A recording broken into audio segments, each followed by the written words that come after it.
দ্বিতীয় দফা ভোটের আগে রাজ্যে ব্যাপক ধরপাকড়। রবিবার দুপুর থেকে সোমবার সকাল পর্যন্ত গ্রেফতার 1095 জন। সমস্যা তৈরি করতে পারে এমন 1095 জনকে গ্রেফতার করা হয়েছে। সবচেয়ে বেশি গ্রেফতার হয়েছে পূর্ব বর্ধমান এবং উত্তর 24 পরগনা। পূর্ব বর্ধমানে গ্রেফতার 479 জন, উত্তর 24 পরগনায় গ্রেফতার 319 জন।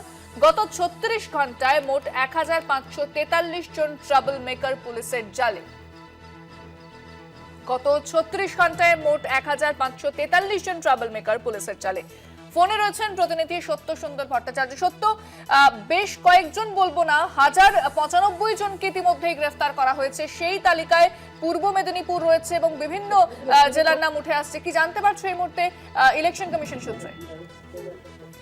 দেখো, গত 24 ঘন্টায় যে সংখ্যাটা এসেছে কমিশন সূত্রে, তাতে 1095 জন যে ট্রাভেল মঙ্গার রয়েছে তাদেরকে গ্রেফতার করা হয়েছে। নির্বাচন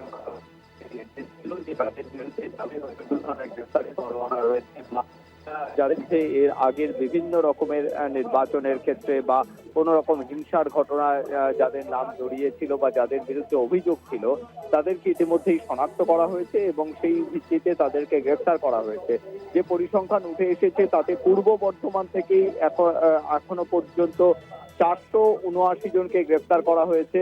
এছাড়া উত্তর 24 পরগনা, হুগলি, নদিয়া, বিভিন্ন জেলা থেকে বিভিন্ন যে সংখ্যা উঠে আসছে, তাতে নদিয়াতে 32 জন, হাওড়াতে 32 জন, দক্ষিণ 24 পরগনা সেখান থেকে 246 জনকে গ্রেফতার করা হয়েছে। কলকাতা উত্তর যে কনস্টিটিউয়েন্সি সেখান থেকে 109 জনকে গ্রেফতার করা হয়েছে।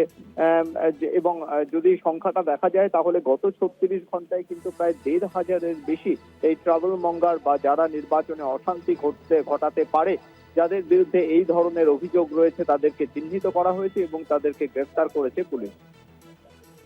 ধন্যবাদ সত্য।